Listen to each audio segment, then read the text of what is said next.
Saludos, ¿qué tal? Qué gusto que estés con nosotros en esta emisión de Frente a Frente con este servidor aquí en Latinísima. Es un placer.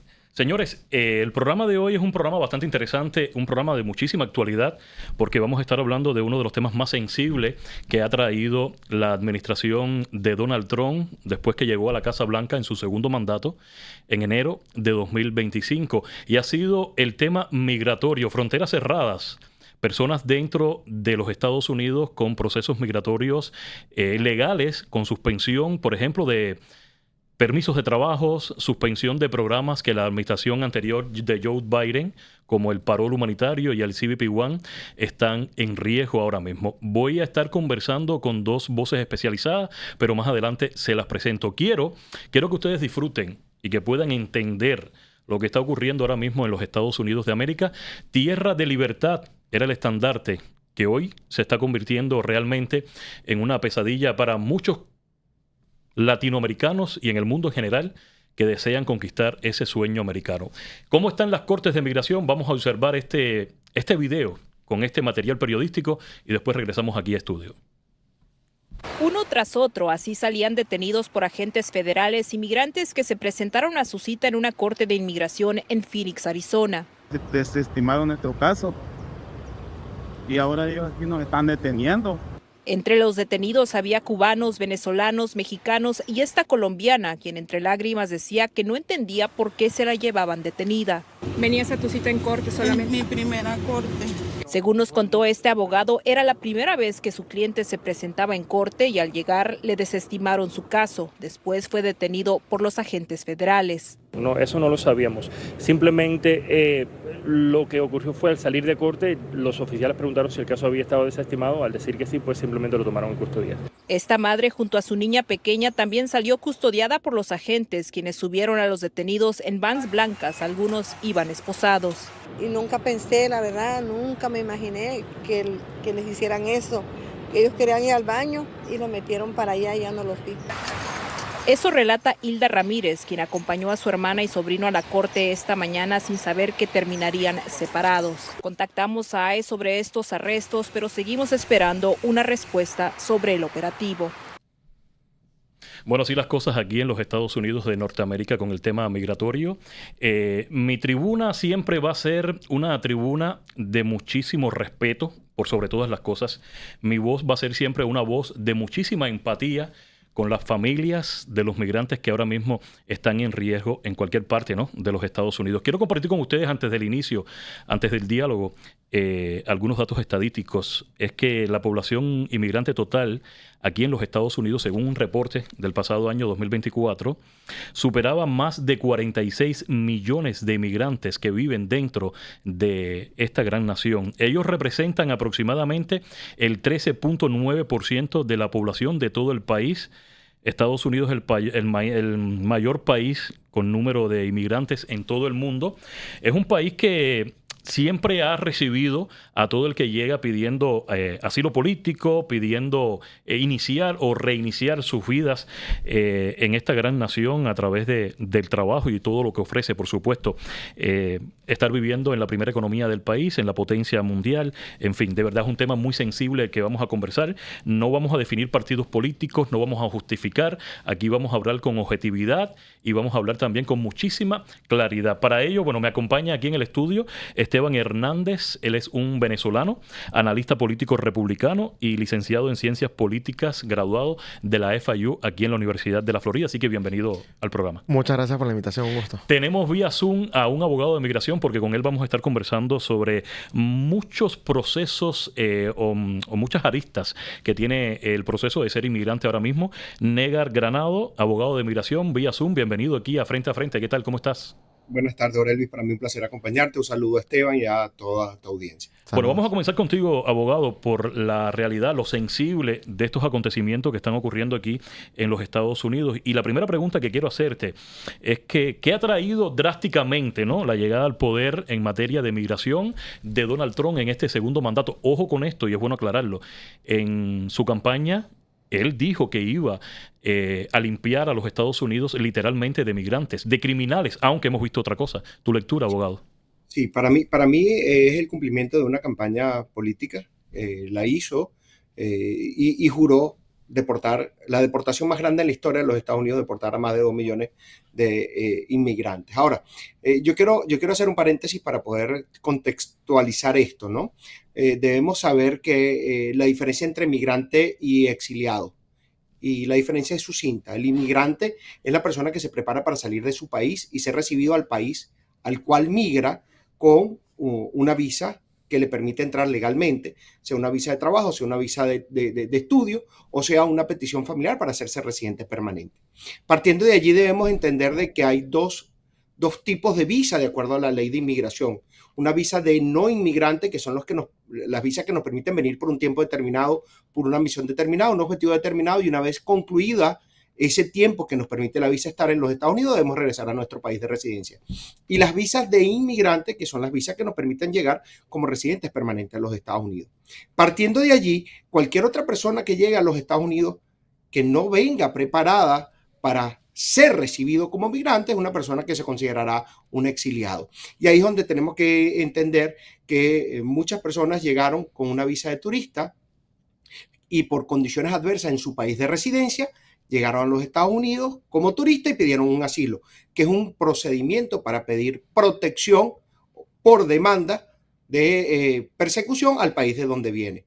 Muchas otras no tenían visa para llegar legalmente a los Estados Unidos y llegaron rompiendo la condición de frontera y se enfrentan a un proceso de un asilo defensivo en cortes de inmigración.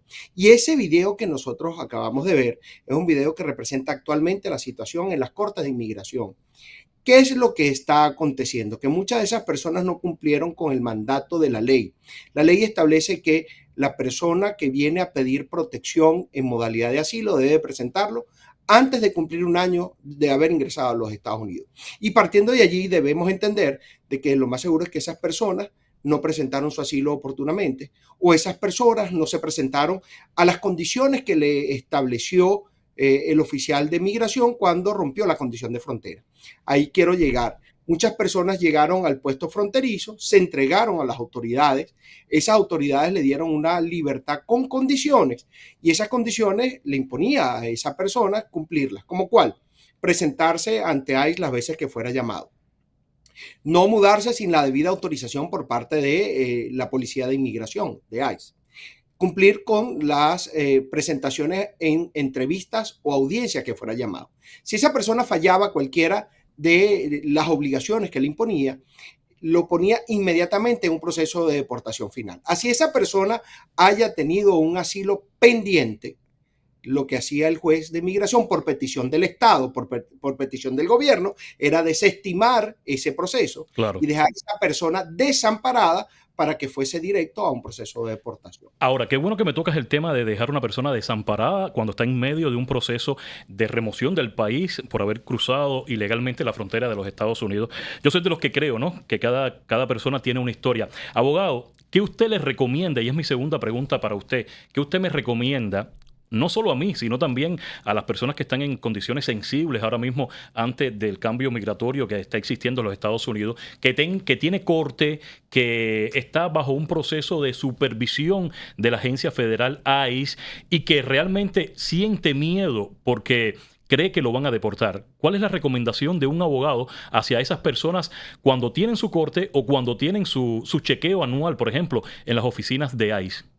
Yo estoy convencido de que hay que creer en el sistema. Este es un sistema garantista, un sistema donde los poderes son independientes, donde los oficiales de alguna u otra forma deberían salvaguardar la norma y parte de la norma es el debido proceso. Si ya yo tengo un proceso en curso y ese proceso lo presenté oportunamente y tengo una audiencia la primera audiencia, la audiencia preliminar, y tengo una presentación ante la oficina de ICE, debo cumplir con mi obligación, que es comparecer. Sé que la noticia hoy en día es un poco amarillista, sé que es un poco alarmante, pero también debemos reconocer que ese porcentaje de personas que salen detenidas en la Corte de Inmigración es muy pequeño, no es la totalidad. Y por eso también quiero llamar un poco a la calma. Debemos tener un poco de sindéresis. Sí, es cierto, estamos todos asustados, las noticias son espeluznantes, pero esas noticias solo representan un porcentaje muy pequeño de lo que es la realidad de las cortes de inmigración. Entonces el mensaje es que las personas vayan a la corte, vayan a esa cita, que no incumplan la ley para que no se les pueda complicar literalmente a corto o mediano o largo plazo su problema migratorio, su proceso migratorio aquí en los Estados Unidos. Mira, qué bueno que eres venezolano, porque lo descubro por el acento, claro. Quiero colocar ahora mismo las palabras de una venezolana en el exilio, desde la ciudad de El Doral, aquí en Miami. Estuvo dando una conferencia de prensa. Vamos a escuchar, porque me llamó mucho la atención algunas palabras claves, algunas frases claves que usa en la intervención. Ruede video.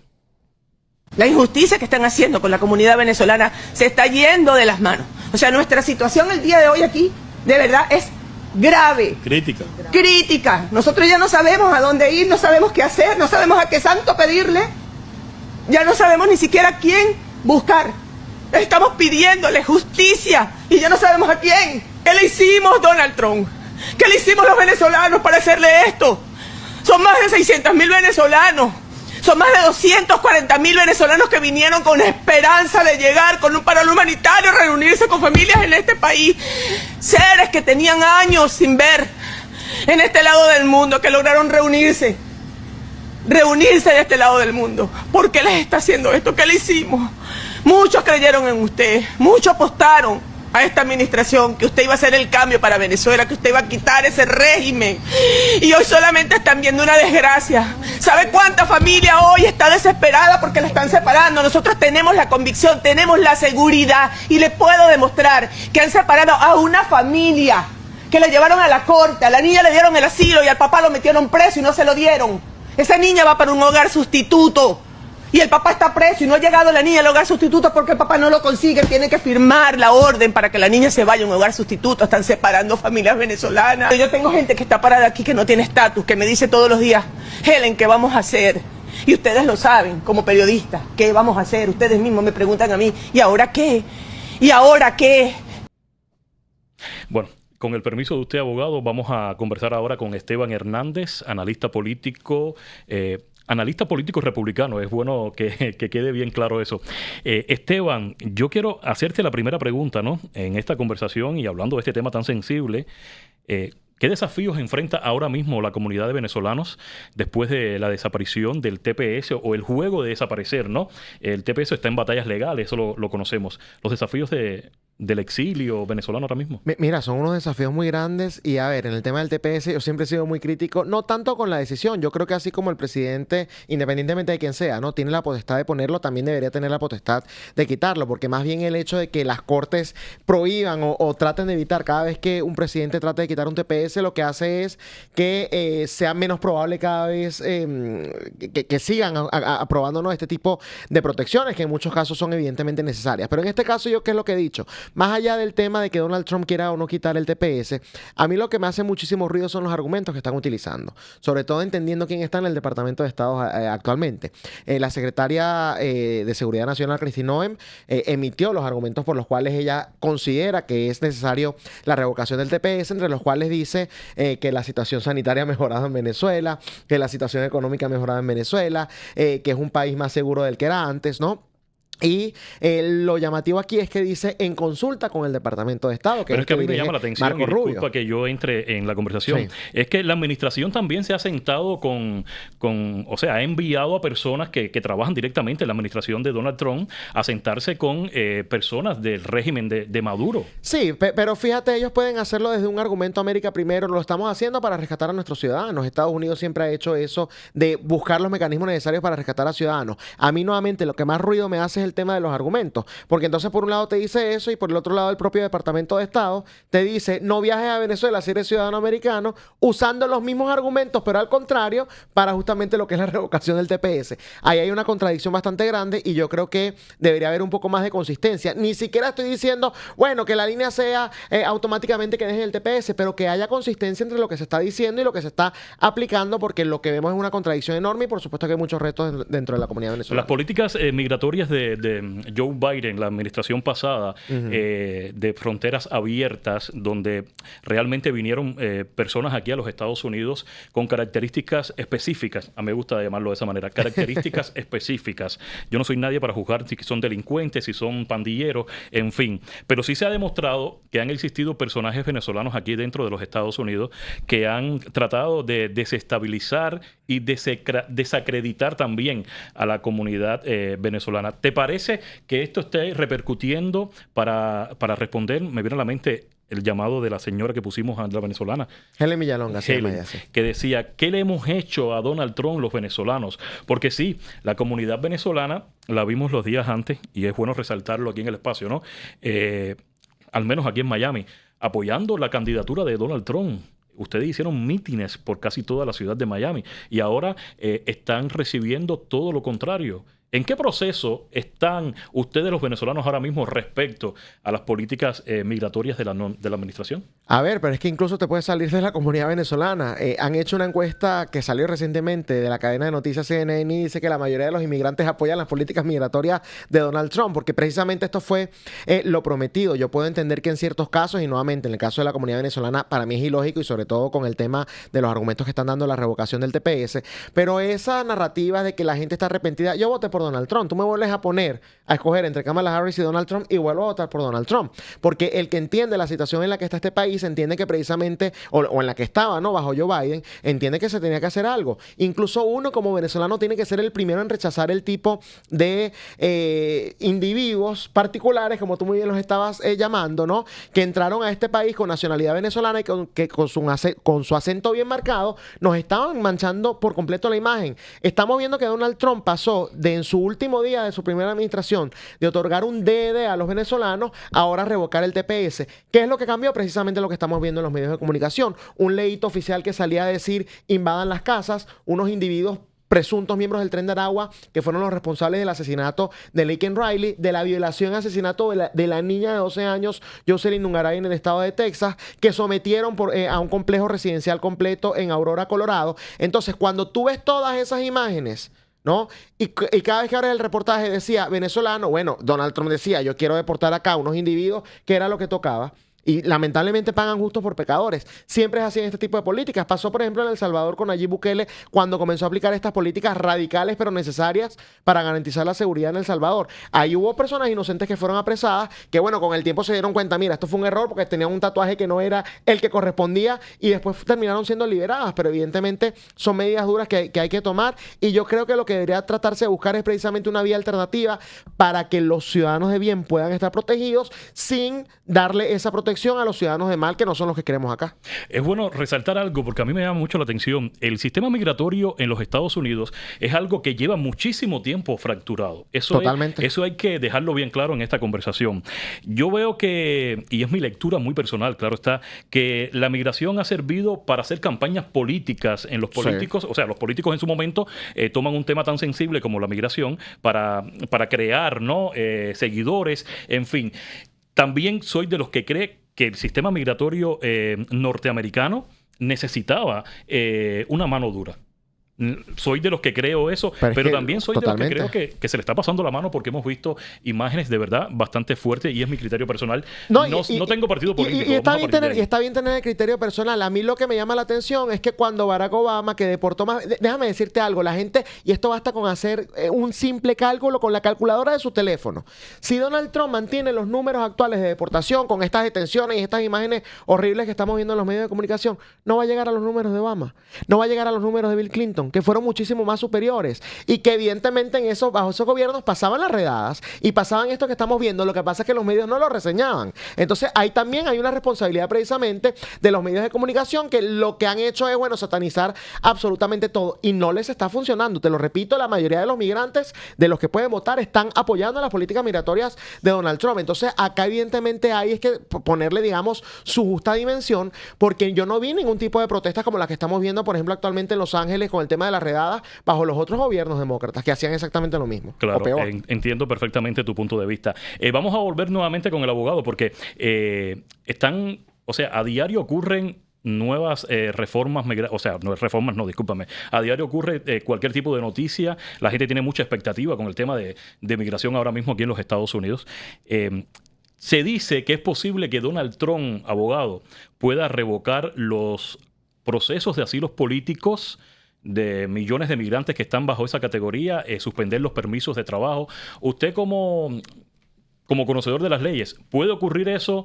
¿Realmente la administración se puede estar preparando para dar ese golpe, por llamarlo de alguna manera? Mira, yo quiero complementar un poco lo que decía Esteban, con que definitivamente la campaña política de los candidatos presidenciales tocan temas muy sensibles como la migración. Debemos recordar que Joe Biden en su momento ofreció regularizar o hacer residentes permanentes a 11 millones de inmigrantes que estaban en los Estados Unidos. El presidente Trump también en su campaña política dijo que iba a hacer un proceso de regularización para que fuesen residentes permanentes los estudiantes que tuvieran un título de un college o de una universidad en los Estados Unidos. Al día de hoy no hemos visto nada de eso. Por eso que decía, abogado, de que el sistema migratorio de los Estados Unidos lleva fracturado muchísimo tiempo y que realmente los políticos han tomado un tema tan sensible como la migración para hacer campaña, y es triste, la verdad. A donde quería llegar, no podemos apartar lo que es el tema humanitario de la migración.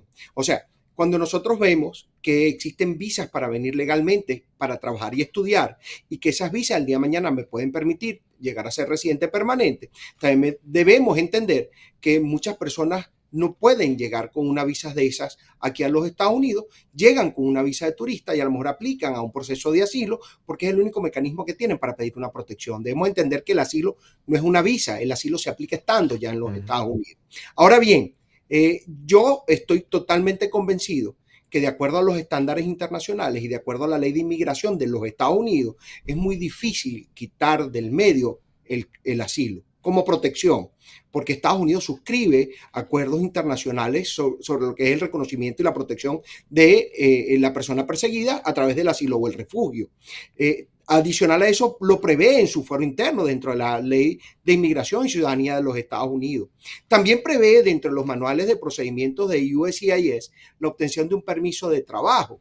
Pero quiero llamar la atención porque creo que todo lo que se dice no se puede descontextualizar. Estoy convencido de que si se va a revisar lo que es la obtención de un permiso de trabajo cuando aplicas a un asilo, se debe entender de que esa persona que aplicó al asilo puede ser objeto de obtener un permiso de trabajo si se transcurre un tiempo establecido en la norma y no obtuvo la entrevista de medio creíble por medio de la cual pudiera ganar el asilo o pudiera terminar en un proceso de remoción de los Estados Unidos.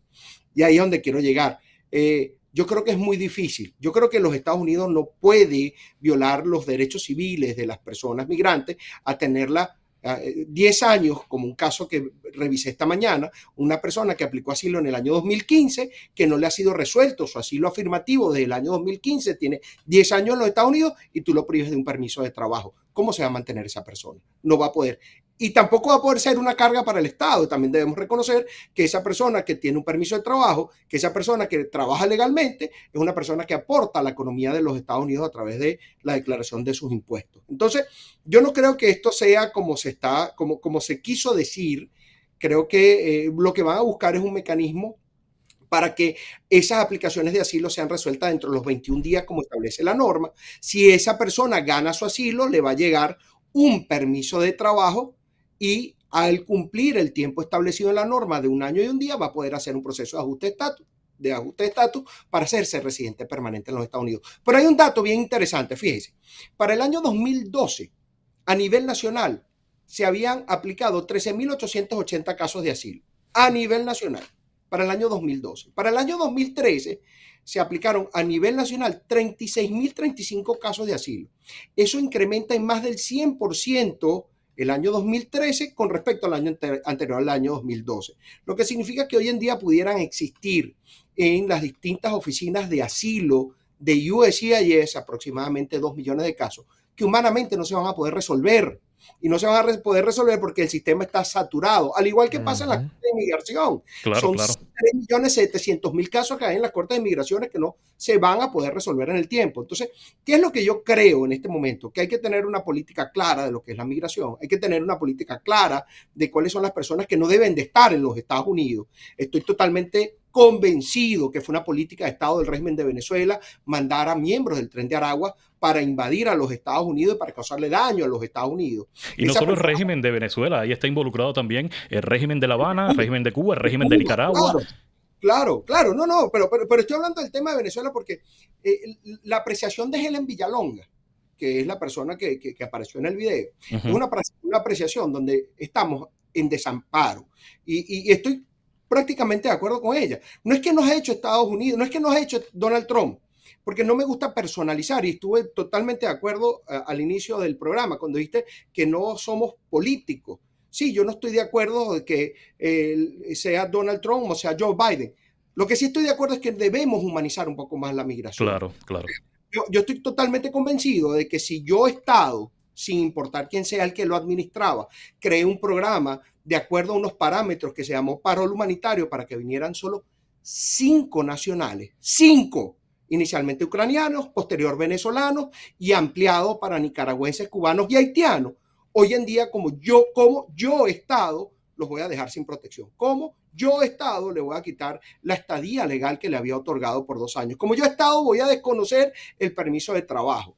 Eso no debería de pasar. Y adicional a eso, ayer un juez federal consideró oportuno que se suspendiera la orden ejecutiva que suspendía los procesos de las personas que habían entrado con el parol humanitario. ¿A qué me refiero?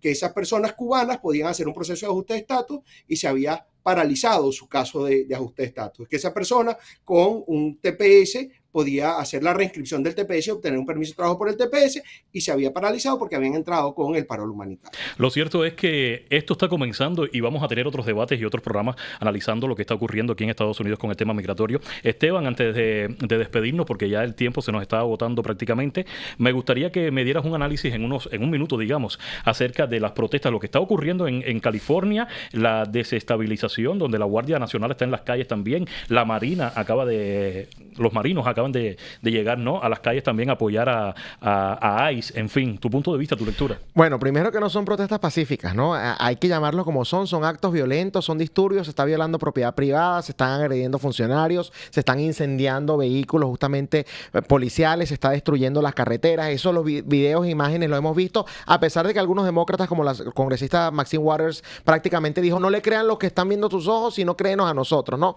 Con otro tipo de palabras, pero era lo que estaba apuntando. La acción que está haciendo Donald Trump es necesaria porque las autoridades locales no se están abocando a eso, y hay que decirlo. La alcaldesa de Los Ángeles, como el gobernador Gavin Newsom de California, no quisieron poner orden porque esto más bien parece, bueno, que es algo orquestado. Este es el mismo comportamiento que siempre tiene la izquierda en la región. Tremendo debate el que hemos tenido hoy aquí en Frente a Frente con este servidor Oresvis Cabrera. Recuerde que nos puede sintonizar desde ya en Euforia. Ahí estamos bien posicionados en formato radio. También nos puedes ver en Roku, en Fire TV, en YouTube, en nuestra app de Latinísima y en latinísima.net. Aquí hablamos claro, que muchísimas gracias a Esteban, también el abogado que me acompañó en esta emisión. Hablamos así, con objetividad, de frente a frente, analizamos temas de interés para ustedes que están en sintonía con nosotros. Nos volveremos a encontrar.